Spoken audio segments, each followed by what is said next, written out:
យើងគប់សាក់យើងអត់មានកូនអាប៉ែលយើងមានតែកូនតុងចឹងយើងវាពិបាកគប់បន្តិចដីត្រីដេញណាដេញតែវាខណ្ឌដោយសារតែនៅយើងវាធំពេកត្រីវាតិចតួចត្រីដេញនឹងដល់មុខថ្ងៃអូខេយើងគប់សាក់យើងអត់មានកូនអាប៉ែលយើងមានតែកូនតុង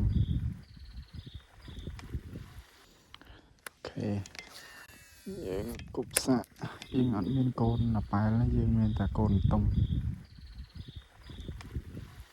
ចឹងយើងវា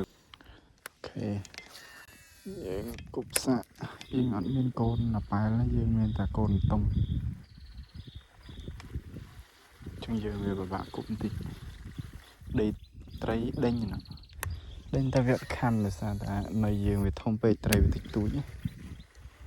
ត្រីដេញនឹងដល់មុខថ្ងៃ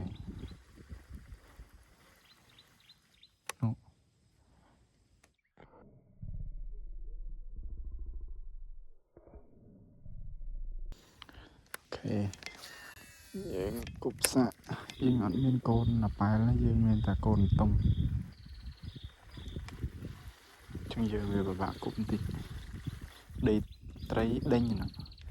ដេញតែវាខណ្ឌដោយសារតែនៅយើងវាធំពេកត្រីវាតិចតួចត្រីដេញនឹងដល់មុខថ្ងៃ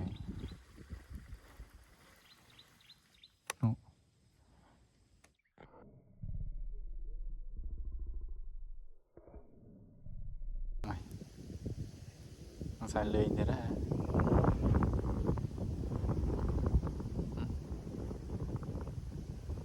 បើលេបរួយចូលហ្នឹងលេងមកដែរណា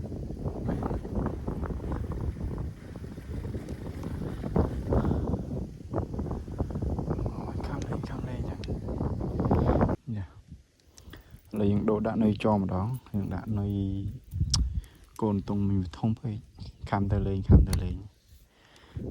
សាក់នៅចោក៏ពិបាកអស់ទៀតណាសារតែស្មៅចឹងដឹងតែត្រូវអស់មិនទេណាពេលវាខំនឹងខំមិន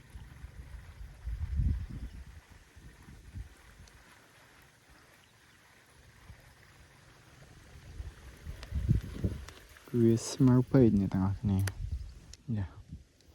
ឥឡូវយើងដូរដាក់នៅចោម្ដងយើងដាក់នៅកូនតុងមានធំពេក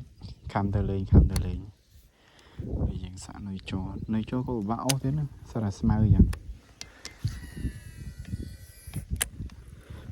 ដឹងតែត្រូវអស់មិនទេណាពេលវាខំនឹងខំមិន